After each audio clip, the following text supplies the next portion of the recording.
Shehzad Poonawalla, let's start at the very beginning. Yes. Why politics? Because I think that in order to make change, societal change and change that will have an impact, you need to be in politics. That's where you can drive policy. That's where you can actually influence people. And that's where you can actually use the medium of politics to transform people's lives, as is being done by the Prime Minister right now when he reaches out to millions of families who are poor and gives them social welfare and gives them an aspirational level of living. That wouldn't have been possible had Narendra Modi been running an NGO.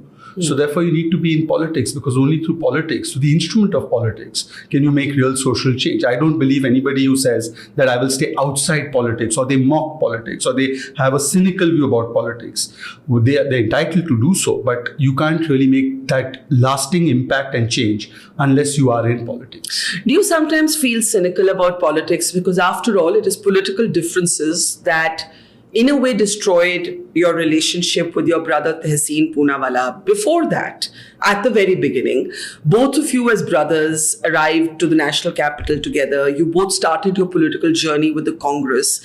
It is only when you diverged and went your own way and forged a different path that relationship broke. But sometimes people say कि भाई business or family को mix मत करिए. Do you sometimes think that politics broke your relationship with your brother? I think you can't blame politics for that. For that, you have to blame both of us. If at all, we both have handled or mishandled our relationship in such a way that the relationship couldn't go beyond our political differences. There are many people who have severe political differences and stay in one house. I believe Ashutosh, I was listening to his interview, and I think his brother has a completely different view than his brother is a Modi fan and he's a Modi critic. But they managed to salvage or keep their relationship. I think Tehseen and I both are adults. We both know what paths we want to pursue. I am very clear though that my political instincts and leanings and principles can't be put under any other relationship. For me, my commitment to my country and its political principles is far more important than my commitment to the Parivar. So I put people and Desh above Parivar. He's loyal to the Parivar. I am loyal to what I believe is good for the country. Do you talk to your brother at all? We don't talk on a regular basis at all. Actually, we've not spoken for many years now. But of course, when he recently delivered a baby boy, he and his lovely wife, Monica. So obviously, I congratulated them, and I got an opportunity to see my nephew. So that bit, yes. And how did he reciprocate? You mean the nephew? I don't think Tehseen wasn't around when I went to see his little boy, but I'm sure that I think Tehseen is a good person. He's a good human being, perfectly fine. He's very nice. People tell me that he's a very nice person, etc. And I too agree with that. But the fact of the matter is that what do we fundamentally disagree about? What we fundamentally disagree about, and we disagreed about it even when I was in the Congress, is that I don't feel that the Gandhi family or the larger Congress's way of running things, where it is very family oriented, is the way to do things. I said this even while I was in the Congress. In fact, I paid a heavy price because while I was in the Congress, I used to make these points known, and therefore many positions or many opportunities that were due to me were never given to me because I had that view. So I have paid a price while being inside it and while raising my voice, and I continue to stand by that principle when I'm outside. Shehzad, we now know you as one of the most eloquent, impactful and deeply researched spokespeople of the BJP. And we'll come to how and who does your research a little while later in our conversation. I want to take you back to those years when you were in the Congress party. You had a chance to work closely with at least 3 Congress leaders that I know of. Digvijay Singh, Rajiv Shukla and Manish Tiwari, yes. Right? Did you at that time believe in the Congress philosophy? You and your brother were even in the war room for the Congress party in the UP election, in the UP Assembly election at one point. Right. We'll get to why you left later. But when you first joined the Congress, when you first worked so closely with these 3 leaders, what did you feel at that time about the Congress party and what tipped it for you? Why did I join the Congress party first? To even work as part of it in the student wing or the youth wing. Many years ago, when I was just a teenager in school, at that time when you read history textbooks and when you read a lot of things, you feel that the Congress Party was the sole champion of the freedom movement. It has a deep impact on anybody growing up.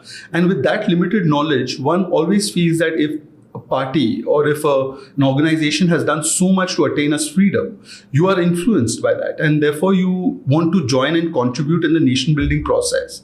You're obviously reading about Mahatma Gandhi, you're reading about other leaders of the Congress Party, and therefore you join that organization to contribute in that same spirit. But even when I joined the Congress Party and when I worked with these leaders, I would make it very known that it has to be talent that is recognized, because whatever I had read or learnt about the Congress Party, it was always a talent-driven party. You remember when Mahatma Gandhi and Lokmanya Tilak and all these stalwarts were in the Congress, they used to have elections.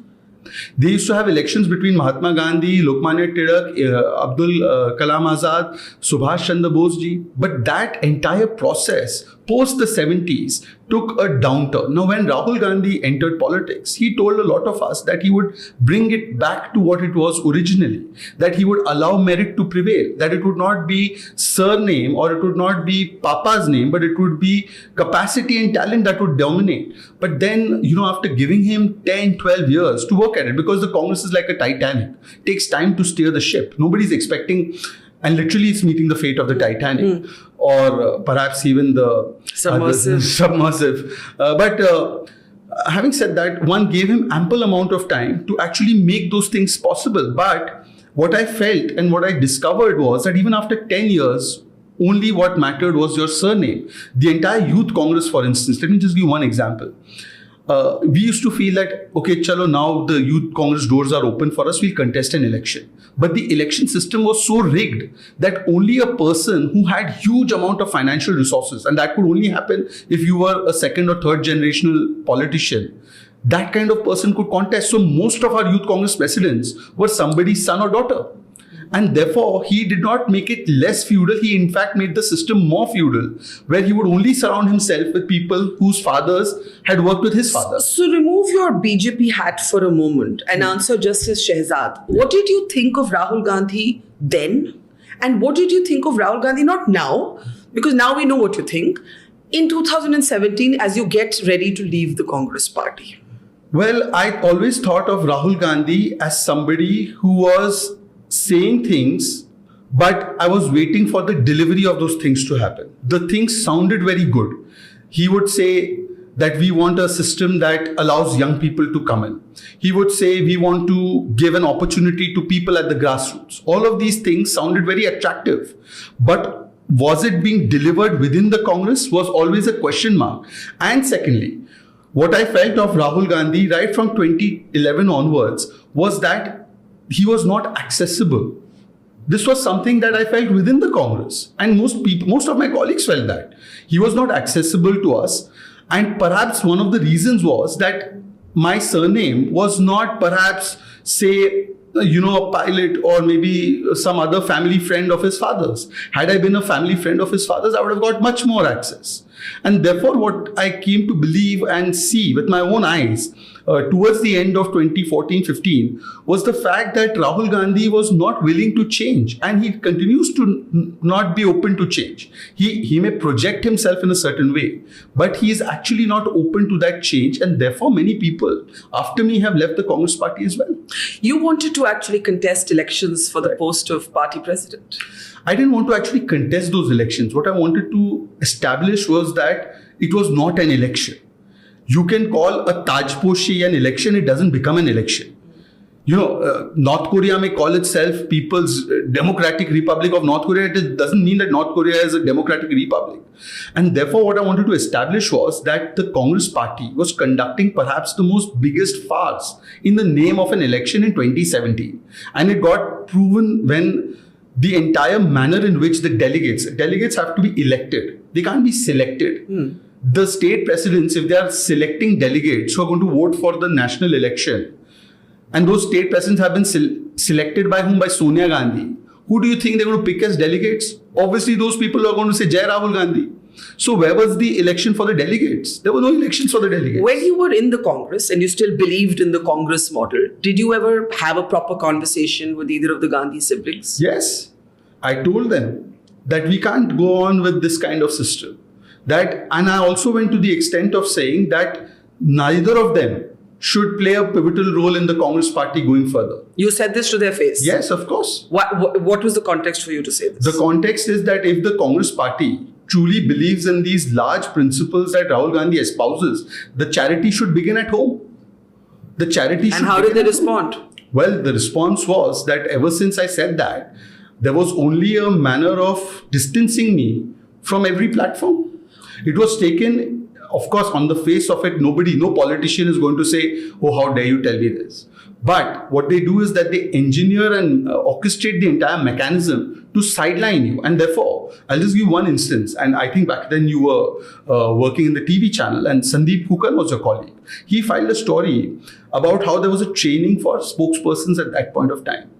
And I was perhaps one of the best spokespersons, but they got my name dropped off. And Mr. Surjewala, lo and behold, his father was a family friend of the Gandhis, and Ajay Makan, who also had family relations with the Gandhis, were the ones who were heading the department. You used to call yourself a Nehruvian. Right. What changed? Or would you still say? Because I don't think Nehru's legacy is owned by any political party. That's right. Right? No, would you still call yourself a Nehruvian? Well, I would call myself Nehruvian, I would call myself Gandhian, I would call myself Chandrasekharian, I would call myself Devgaudian, I would call myself Modian. Every prime minister is our prime minister. Why would we disown our prime minister? Should we disown our prime minister? In fact, I think the biggest tribute that has been paid is the fact that instead of making, museums or places for one prime minister, now we have a museum for all the prime ministers. I ask you this because there's a sense that the BJP or sections of the BJP, some of its support base target Nehru. And for someone who used to identify as a Nehru, holy cow. No one is a holy cow. But no one is a holy cow, in my opinion. Yeah. No one is a holy cow. So, in public life, no one should be a holy cow. No, so there's no problem if sections of, I think everyone should candidly analyze the entire tenure of Nehru and they should come to their conclusion whether he may have been very good in certain aspects, but he did actually make mistakes and blunders, I would say, when it comes to handling of Jammu Kashmir. He made blunders about how the manner in which he handled China. And it is a fact. And in fact, I was seeing his first interview, the first interview he gave to BBC. I saw that. You've seen that, right? Yeah. It's on social media these days. Please see the kind of, I would say, naivety he has towards China. He almost is saying that, the Chinese are pretty good to deal with. And I think that naivety cost us. So why shouldn't people from my political party or from any party or from no party at all be able to stand up and question what Nehru did wrong? Is it necessary that the Congress party wants us to do Nehru Chalisa all day long? That's not how it works. In politics, you analyze a person and his contributions. The good things, you celebrate. The things that are mistakes, you must put it out in the public domain.